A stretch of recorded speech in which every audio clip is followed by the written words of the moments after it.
बिस्मिल्लाहिर्रहमानिर्रहीम। अस्सलाम वालेकुम रहमतुल्लाहि व बरकातुहू। कलमा तौहीद ऐसा अजीब व गरीब कलमा है कि अगर कोई इंसान इस कलमे के पढ़ने से 1 मिनट पहले मर जाए तो वह जहन्नुम में जाएगा, और इसके पढ़ने के 1 सेकंड बाद मरे तो हक़ ताला उसको जन्नतुल फिरदौस अता फरमाते हैं। इस कलमे की ये अजीब तासीर है कि इसकी बदौलत उम्र भर का काफिर और मुशरिक दोज़ख से निकल कर जन्नत तक पहुँच जाता है। क्या ये कलमा कोई मंतर या जादू है कि इसके पढ़ते ही इस पर दोज़ख की आग हराम हो गई? इसको ज़रा तवज्जो से पढ़ने की ज़रूरत है। सही मुस्लिम की रवायत है, ना ये कोई जादू है और ना मंतर। हज़रत अबू हुरैरा रज़ियल्लाहु ताला अन्हु रवायत करते हैं कि हुज़ूर अक़दस सल्लल्लाहु अलैहि वसल्लम ने इरशाद फरमाया कि ईमान के 70 से ज़ायद शोबे हैं, यानी ईमान के मुताबिक और इसके तकाज़ों को पूरा करने वाले अमाल 70 से ज़ायद हैं। 70 का अदद गिनती के लिए नहीं है, बल्कि अहले अरब 70 का अदद बोलकर बहुत ज़्यादा का मतलब लेते थे। हम भी अपनी बोल चाल में 70 का अदद बोल देते हैं कि मैंने ये बात 70 मरतबा कही। इसका मतलब 70 का अदद नहीं होता, बल्कि कसरत मुराद होती है।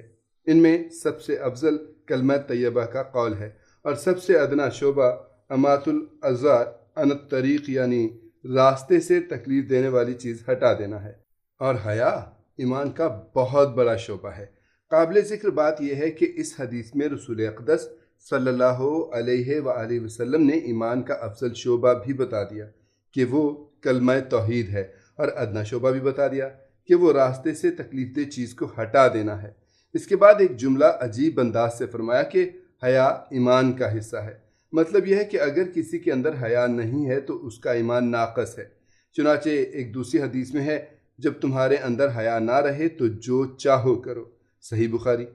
हया इंसानी फितरत में रख दी गई है। ये वो पहरेदार है जो इंसान को गलत काम से रोकता है। ये फितरत है कि हर इंसान जिसमें ज़रा सी भी हया है वो अपना सतर दूसरों के सामने नहीं खोल सकता, बल्कि छोटे बच्चों में भी हया उनको गलत कामों से रोकती है। चुनाचे 5-6 साल के बच्चे भी अपना सतर दूसरों के सामने नहीं खोलते, लेकिन जूं जूं माहौल ख़राब होता है इसी रफ्तार से हया भी कम होती जाती है। चुनाचे रसूल अकरम सल्लल्लाहु अलैहि वसल्लम ने फरमाया, जिसका तर्जुमा है, हर बच्चा अपनी फितरत पर पैदा होता है, बाद में उसके माँ बाप उसको यहूदी बनाते हैं या नसरानी बना देते हैं या मजूसी बना देते हैं। सही बुखारी कुतुबुल जनाइज़। मसलन आप देखते हैं कि जब बच्चा पैदा होता है तो वो रात को जल्दी सो जाता है और सुबह को जल्दी उठ जाता है। फिर वो अपने घर के माहौल का असर कबूल करता है और देर से सोना और देर से उठना शुरू कर देता है। ये इसकी अलामत है कि हर बच्चा अपनी फितरत पर पैदा होता है। उसके ख़यालात, उसकी सिफ़ात शुरू में फितरत के मुताबिक होती हैं, और फिर वो अपने माँ बाप के माहौल की वजह से ईमान से भी खारिज होकर यहूदी, नसरानी, मजूसी वगैरह हो जाता है। हक़ ताला ने हया का मादा इंसानी तख्लीक की इब्तिदा ही में फितरत में रख दिया है। चुनाचे हज़रत आदम अलैहिस्सलाम का वाक़या सब जानते हैं कि जब शैतान ने उनको कसम खाकर बहकाया कि जिस दरख्त से तुम्हें खाने को मना किया गया है उसे इसलिए मना किया गया है, इसको खाने वाला जन्नत से नहीं निकाला जाएगा, तो उन्होंने वो खा लिया तो उनका लिबास उतरने लगा, और हज़रत आदम अलैहिस्सलाम और हव्वा अलैहिस्सलाम ने अपना सतर जन्नत के दरख्तों के पत्तों से छुपाया। मालूम हुआ कि हया इंसानी फितरत का हिस्सा है। कलमा तौहीद का मतलब ये है कि ज़ुबान से इसका कह देना काफ़ी नहीं है, बल्कि दिल से इकरार करना और दिल से तस्दीक करना। ये हक़ ताला के साथ मुआहिदा करना है कि खुदाया, मैंने आज से हर मखलूक से अतात का ताल्लुक़ तोड़कर आपके साथ ये ताल्लुक़ जोड़ लिया है। इस कलमे का पहला लफ्ज़ ही ला है, जिसके मानी नहीं के हैं, यानी ये नफ़ी का कलमा है। जब आपने इस नफ़ी को अपने दिल में बसा लिया तो ये जहन्नुम से निकाल कर जन्नत में पहुँचा देता है, जो इंसान को मकबूज़ होने से बचा कर महबूब बना देता है। ये कुफ्र से ईमान में ले आता है।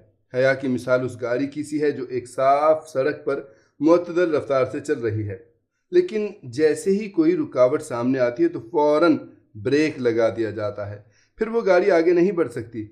हया भी वो ब्रेक है जो इंसान पर लगा दिया गया है।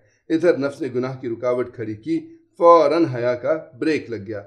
इमाम क़ुनबी रहमतुल्लाह अलैह का एक वाक़या, मशहूर मुहद्दिस का ये अजीब वाक़या तारीख़ ने महफूज कर रखा है। ये किस दर्जे के मुहद्दिस हैं? ये सहाय सित्ता के मुसन्निफ़ीन के भी उस्ताद हैं। یعنی امام بخاری، امام مسلم اور امام ترمذی جیسے بڑے فقہا و محدثین ان کے شاگرد ہیں۔ ان کے حالات میں لکھا ہے کہ یہ شروع میں بہت آوارہ قسم کے آدمی تھے، گالم گلوچ، غنڈہ گردی میں مشہور تھے، شراب کباب میں مبتلا تھے، کسی کا مال لے لیا، کسی کو بے وجہ تکلیف دے دی، کسی کا مذاق اڑا دیا۔ ایک مرتبہ دوستوں کی محفل میں بیٹھے ہوئے تھے، گپ شپ ہو رہی تھی، سامنے سے ایک مشہور محدث حضرت امام شعبہ بن حجاج رحمۃ اللہ علیہ اپنے گھوڑے پر سوار گزر رہے تھے۔ اس نے سوچا کہ ان مولوی صاحب سے مذاق کرنا چاہیے۔ اپنی جگہ سے کھڑے ہوئے امام صاحب کے گھوڑے کی لگام تھام لی اور طنز و گستاخی کے لہجے میں کہا، اے شعبہ، مجھے کوئی حدیث سناؤ۔ امام صاحب نے فرمایا، میاں راستہ چھوڑو، حدیث سننے کا یہ طریقہ نہیں ہوتا کہ سامنے آ کر گھوڑے کی لگام تھام لی اور حدیث سنانے کا مطالبہ کر دیا۔ اس نے کہا، آپ کو حدیث سنانی ہوگی، نہیں سناؤ گے تو میں بری طرح پیش آؤں گا۔ شرابی سے امام تک۔ جب امام شعبہ رحمۃ اللہ علیہ نے کہا کہ حدیث سننا چاہتے ہو تو سن لو، پھر انہوں نے تمام راویوں کے نام لے کر وہی حدیث سنائی جو پہلے گزر چکی ہے، جب تمہارے اندر حیا نہ رہے تو جو چاہے کرو۔ اس ولی کامل نے کس دل اور کس جذبے سے یہ حدیث سنائی کہ قنبی کے دل پر چوٹ لگی، لگام پر ہاتھ ڈھیلے ہو کر الگ ہو گئے اور فرمایا، اے شعبہ، ابھی تک تو میں مذاق کر رہا تھا، لیکن اب اپنا ہاتھ بڑھاؤ، میں تمہارے ہاتھ پر توبہ کرتا ہوں۔ بس دل میں حیا نے ٹہوکا دیا اور سارے برے اعمال چھوڑ کر تحصیل علم میں لگ گئے، اور پھر یہ مقام پایا کہ بڑے بڑے محدثین کو حدیثیں پڑھانے لگے۔ سچ ہے، از دل خیزد بر دل ریزد، یعنی دل سے نکلی بات دل پر پڑتی ہے۔ حضرت صلی اللہ علیہ وآلہ وسلم نے بالکل سچ فرمایا ہے کہ جب انسان کی حیا جاتی رہے تو پھر اس میں اور کتے بلی میں کوئی فرق نہیں رہتا۔ کتے بلی میں اور انسان میں حیا ہی کا تو فرق ہے۔ مغربی ممالک میں دیکھیے کیا ہو رہا ہے۔ کتے بلیوں کی طرح سڑکوں پر فحاشی اور عریانی کے مناظر عام ہیں۔ ان مناظر کو دیکھ کر حیا بھی شرم سے نظریں جھکا لیتی ہے۔ حیا کے پیکر حضرت عثمان غنی رضی اللہ تعالی عنہ میں حیا کا غلبہ فطری تھا۔ اسلام سے پہلے بھی یہ اپنی حیا کی وجہ سے مشہور تھے۔ ان کو کامل الحیاء الایمان کہا جاتا تھا۔ مشہور واقعہ ہے کہ حضرت صلی اللہ علیہ وآلہ وسلم اپنے گھر میں تشریف فرما تھے۔ آپ صلی اللہ علیہ وآلہ وسلم کا تہبند گھٹنے کے پاس سے کھلا ہوا تھا۔ حضرت صدیق اکبر رضی اللہ تعالی عنہ تشریف لائے تو آپ اسی حالت میں بیٹھے رہے۔ پھر حضرت عمر فاروق رضی اللہ تعالی عنہ تشریف لائے تو آپ نے اپنی حالت نہیں بدلی۔ پھر حضرت عثمان غنی رضی اللہ تعالی عنہ تشریف لائے تو آپ صلی اللہ علیہ وآلہ وسلم نے اپنے گھٹنے کو اچھی طرح سے ڈھک لیا، سیدھا ہو کر بیٹھ گئے اور پھر ان کو اندر آنے کی اجازت دی۔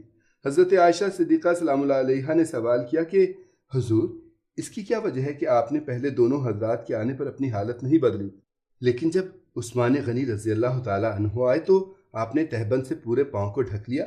فرمایا، اے عائشہ، یہ وہ شخص ہے کہ جس سے خدا کے فرشتے بھی حیا کرتے ہیں، میں ان سے ایسی حالت میں کیسے ملتا کہ میرے گھٹنے کے پاس کا حصہ کھلا ہوا ہے۔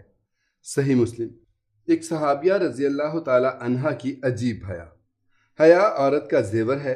حیا ہی کی وجہ سے عورت کی اور مرد کی نماز میں فرق ہے۔ حیا کا حکم صرف مردوں کے لیے نہیں ہے۔ ایک صحابیہ کا بیٹا حضرت صلی اللہ علیہ وآلہ وسلم کے ساتھ کسی غزوے میں شریک ہوا اور اس میں شہید ہو گیا۔ ان کو اطلاع ملی کہ تمہارا بیٹا شہید ہو گیا ہے۔ یہ سن کر وہ گھبراہٹ کی حالت میں رسول اقدس صلی اللہ علیہ وآلہ وسلم کی خدمت میں حاضر ہوئیں۔